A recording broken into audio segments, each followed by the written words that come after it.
Welcome to Self-Represented in Family Court. Your host, Tracey Bee. That's me. So, here we discuss strategies. Yes, strategies and how to use them to get the results you want in family court. If you're self-represented, pro se, pro per, or if you have an attorney and you just need to know what it takes to get through this complex family court system we have, this is the place to be. We discuss strategy. We discuss tactics. We discuss tips and tricks. We discuss techniques. We discuss secrets. We discuss it all. Whatever it takes to get you the strategy that you need, that's it. That's here. That's what we do. So sit back, take notes, and kick ass.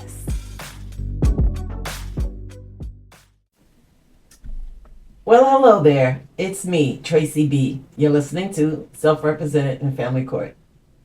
It is October, Domestic Violence Awareness Month. Yes, so I am dedicating this week's episode to all the domestic violence survivors out there. I specifically wanted to talk about domestic violence and making a case for it in family court. Not necessarily as a separate case, which is your restraining orders or your assault or harassment or stalking or battery cases that are in criminal court or somehow overlap into criminal court from family court. I'm talking about domestic violence and its impact on custody and or visitation and or divorce, any aspect of divorce. And I really wanted to focus on these because I get often how people are in court, there's allegations of abuse, and the court is diminishing it, ignoring it, not believing it, dismissing it, whatever it is. A lot of survivors are feeling like, and rightly so, that their issues, their concerns for safety, not just for themselves, but for their children, their families, are not being taken seriously in family court. And I have to tell you, 21 years in family law, in family court, in some aspect or another, I am here to say that is absolutely true.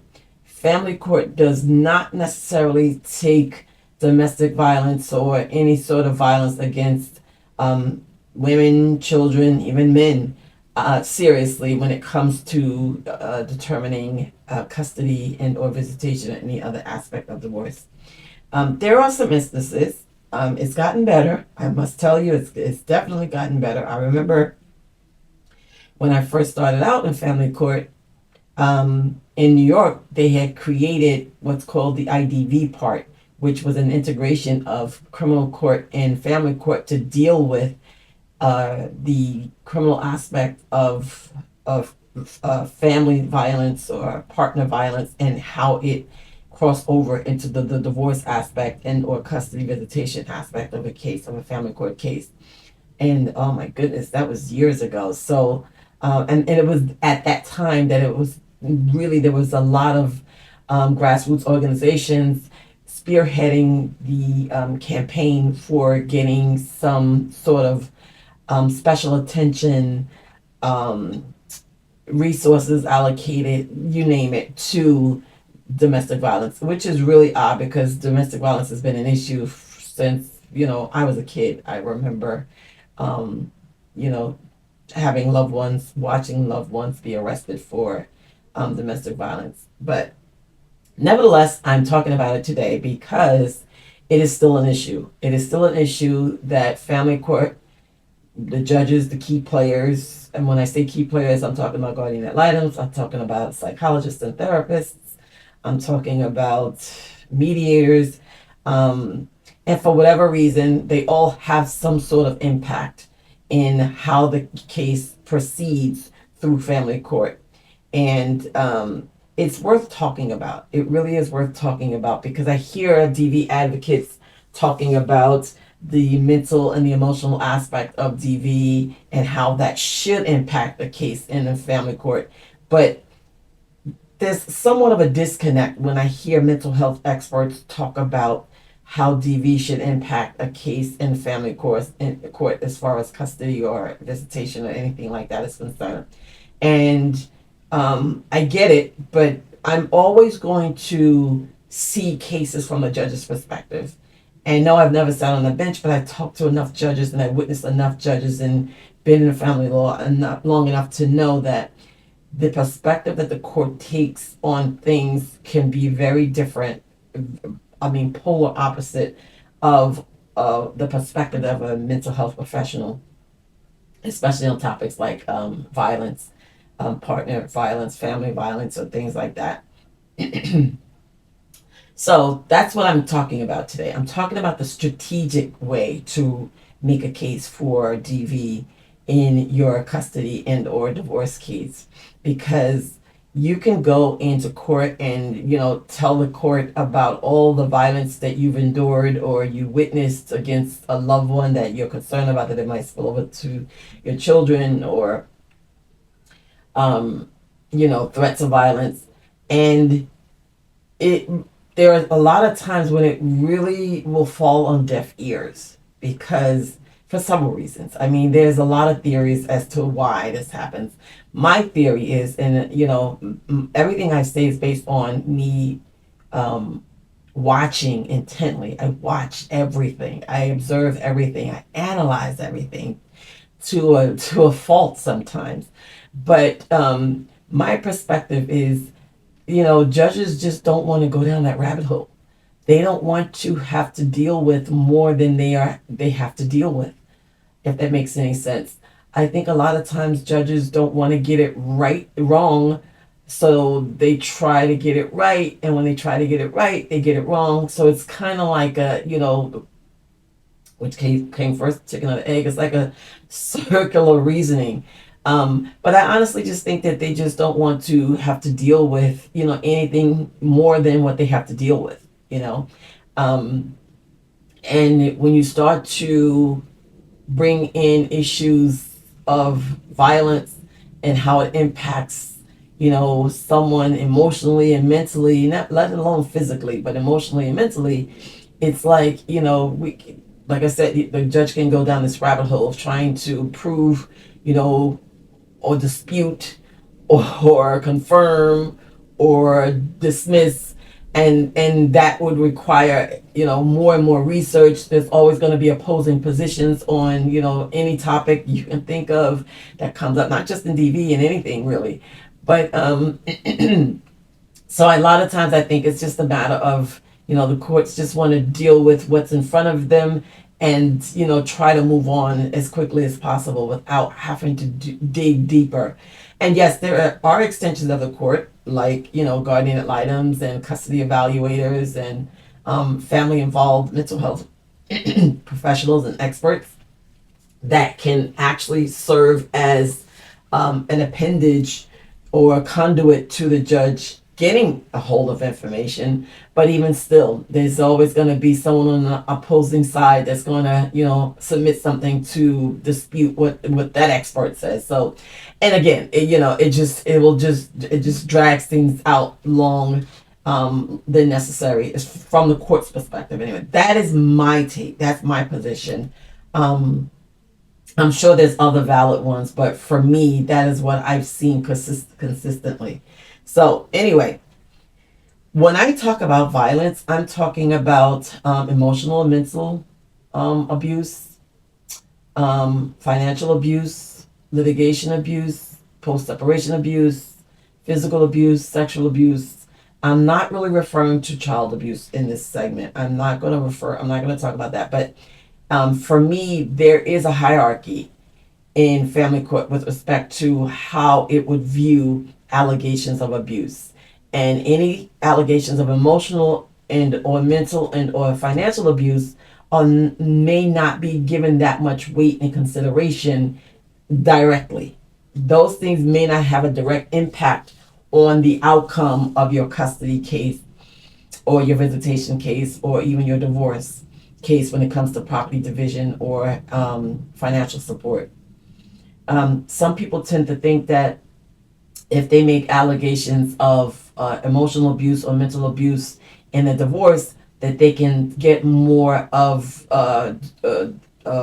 half of their share of the marital assets in equitable distribution states, which is not necessarily the case. The judges can take that into consideration depending on the factors, depending on what the judge will specifically consider when they are trying to determine what's fair. An equitable distribution state is a state that says the judge can split the marital assets according to what's fair, what's just. And a lot of times they will use factors, specific factors, to help them figure out what's fair and what's just. And sometimes they may consider emotional and or mental abuse or even financial abuse as a factor, as a reason to distribute the property or divide the property in a different ratio than 50-50, particularly where there's been financial abuse. But again, it's going to always come down to how you present that to the court.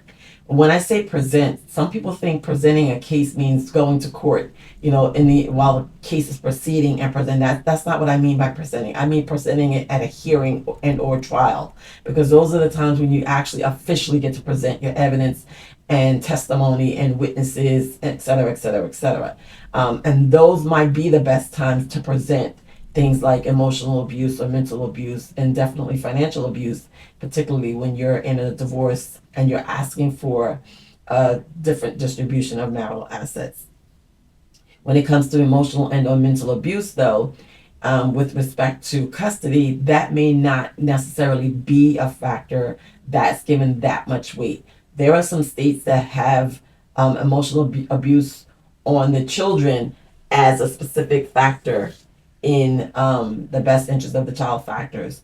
But even in those states, it's like something it's just like a crime that's on the book that's never enforced. It's not that it's ignored. It's just, if, in the grand scheme of things, if there's 19 factors and one of the factors is emotional abuse, my guess is, it's not my guess, my observation is that the other 18 factors might be considered more important or more significant than the emotional abuse on a child. It depends on what the source of that emotional abuse is. You can make a case for it. You can definitely make a case for it, and that it's not in the child's best interest. It's not in alignment with the child's well-being to, suffer or endure any sort of emotional abuse, and, see what the judge does as a result of that. But to rely on that wholly as a reason to get custody or change custody, I wouldn't hang my hat on that. Since I mentioned the best interest of the child factors, I will say that most states, if not all states, have some sort of domestic violence or abuse in their factors, as one of their factors that will be considered when it comes to custody.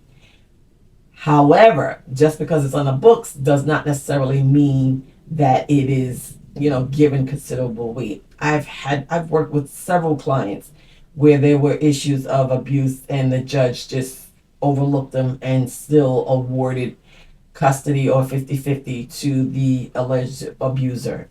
Again, that is entirely, judges are humans. They have their preferences, they have their weaknesses, they have their idiosyncrasies, they have their biases, they have their values, their beliefs, they have their affiliations. I mean, they make their decisions based on several things: policy, politics, personal preferences, religion.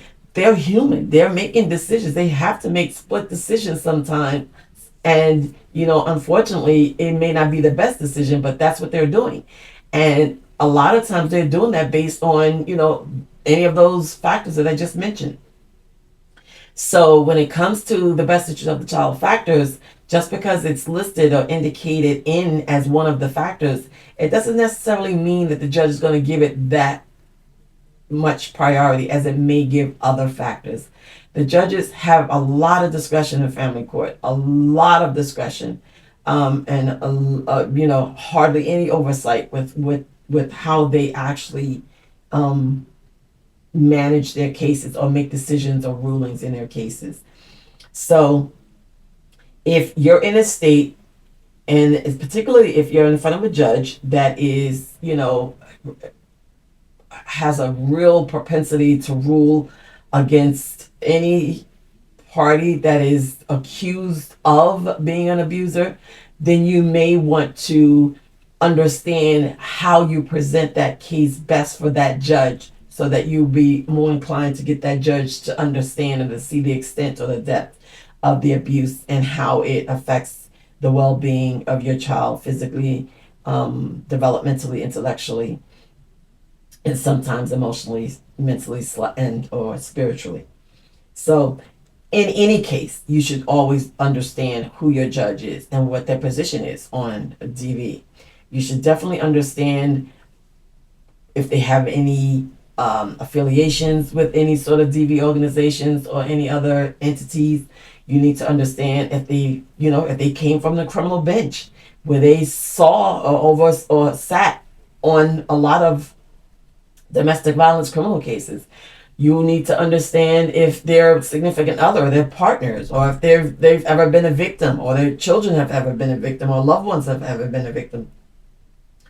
It is important that you understand your judge, the courtroom you're in, meaning, the key players that are in that courtroom.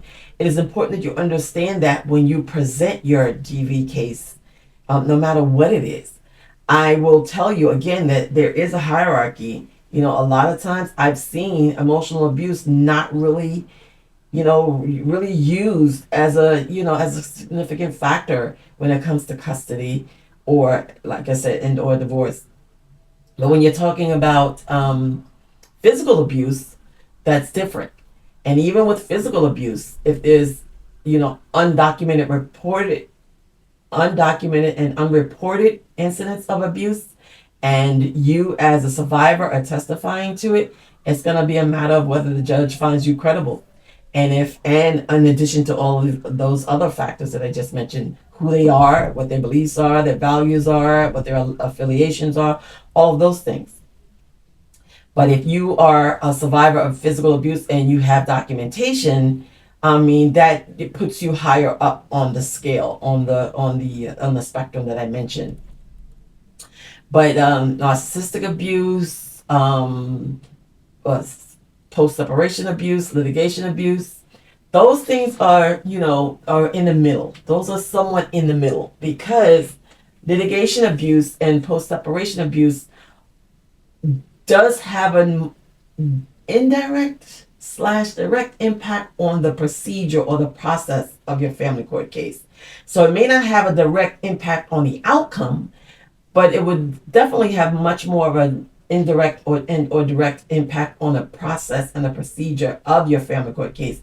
What does that mean? That means that litigation abuse is the one party just abusing the court process, using the court process as a tool to harass, intimidate, control, manipulate you. And if that's the case, then you have a little bit more leeway where there may be some procedural steps or mechanisms or methods you can use and employ to sort of minimize those or avert the litigation abuse. So even though the abuse and the manipulation is more of the process itself, sometimes it can have an impact on the outcome. But again, it's more of an impact on the actual process or the procedure. I hope that makes sense. If you are concerned that the litigation abuse and the post-separation abuse will have an impact on the outcome of your case, then again, it's not just you finding procedure and methods and tools and resources that you can use to employ or avert the abuser. Now you have to be concerned with how you use those and how you present your case, again, at hearing or no trial, as I mentioned, when it comes to physical abuse. So how you prove your case is going to vary a little bit. The one constant is that you need to know who your judge is. You need to know who the key players are. You need to understand that. You need to understand who you're presenting your case to, because it doesn't matter how well you put your case together. If you don't know who you're presenting your case to, who you're putting the case together for, is kind of a moot point. You absolutely need to understand who you're packaging this case for, who you presenting it to. Because if you're packaging your nice case, solid evidence, strong legal arguments, everything really stacked nicely and clearly organized, and you're presenting it to a judge who just does not believe that domestic violence exists, then you are going to have a tougher time. Should you do it? Yes, you should do it, but you should do it in the way you should present and package your case with more of an influence on the judge to sort of get them to understand that DV exists, or that you're positioning your case where you're not making an argument for DV, but you're making an argument for some other factor or some other element of the best interest of the child factors, or some other law that applies to divorce, so that you can get the judge to understand that even though you're not calling it DV, the impact that it's having on your children or your family or your resources it meets the standards for some of the laws that apply. That's the key. That's the key. I have seen some judges make rulings in DV cases. I have. And some of them, there's no one way, there's no rhyme or reason, there's no one size fits all, there is no, family court is not, I repeat, family court is not a one size fits all. There is no one magic bullet. There is no silver bullet when it comes to family court. There's nothing that applies to your case that's going to and render you successful, and it's going to do the same thing for somebody else's case, and vice versa. It just doesn't work that way. There's too many variables. There's absolutely too many variables in family court for you to say that, hey, this is what I did, this is how I won, let me show you how to win. The people who say that, coaches who say that, strategists who say that, even lawyers who say that, they're full of shit. That's not how it works. That is not how it works. Everything is case by case, individual by individual, judge by judge, court by court. Everything is different. There's no two cases that are alike. There just isn't. You can sit in a courtroom and watch 3 cases, same issues, and you'll hear the judge treat each litigant in each case very differently. That goes to show you that there is no one size fits all. Every case is different. And I say that because that's the same thing with your DV. You have to figure out a way to get your judge. You have to understand who your judge is first, as I mentioned. Then you have to figure out a way to get your judge to sort of either be convinced that this is what's happening, or you have to understand their language and present your case in the language where they can understand, so they can actually side with you and rule in your favor. Either way, that your job is to decide what you're going to package, how you're going to package, what you're going to put together for your judge, because you know your judge. Of course, you know the facts and the background of your case, but once you know your judge, you can put them all together and come up with a nice, pretty package to present your case to your family court judge. If you don't know your judge, then you need to find out who the possible judges are. If your case is in the court already, you should know your judge. If your case hasn't made it to court, then you need to find out what the cycle of judges or the rotation of judges is in your specific jurisdiction, because you will know that. There's some big cities like New York where it's almost impossible to understand who your judge is going to be, because there's so many judges that will sit in one court. But if you're not in a place like New York City, even in New York City, sometimes if you are in some particular boroughs, it's not hard. I don't know if you as a lay person can do that, but I know lawyers, there's a way lawyers will know which judge is going to be sitting on a bench on a particular day to hear a particular case, or to be assigned a particular case. But if you don't know that, you don't have access to that information, if you want to justify spending $250 to $350, that is one. Go and speak to a lawyer in the specific jurisdiction where your court is and ask them to find that information out for you. that will be one of the best 250 to 350 you spend in the duration of your case. Trust me, it's invaluable information. So anyway, I am doing a special this month where I am actually going to pick several people to do a half-hour strategy session on their case that involves domestic violence. I am doing that free. I'm choosing one person every week. And if you are interested, just email me at Tracey@thedivorcesolutionist.com and put in the subject line, domestic violence free strategy session, and I will respond to you and let you know what the specific procedure is, and I will enter you in, and I will actually, notify you if you've been chosen. So anyway, that is all I have right now. I am going to dedicate the rest of October topics on my podcast to domestic violence in some aspect or another. So tune in if you want tips and tricks and insight and resources about presenting your case, your strong case, your convincing case, domestic violence case in family court, then you should actually come in and listen to my discussion about the topic for the next 3 weeks, right here on Wednesdays, every Wednesday, like clockwork. If you want to be considered, remember to send me an email at Tracey@thedivorcesolutionist.com and put in the subject matter, domestic violence free strategy session. And I will let you know. For now, that is all I have. Thank you so much for tuning in. I look forward to speaking to you next week. Thank you. I want to thank you for joining us here at Self-Representing in Family Court, where we discuss all things strategy in family court.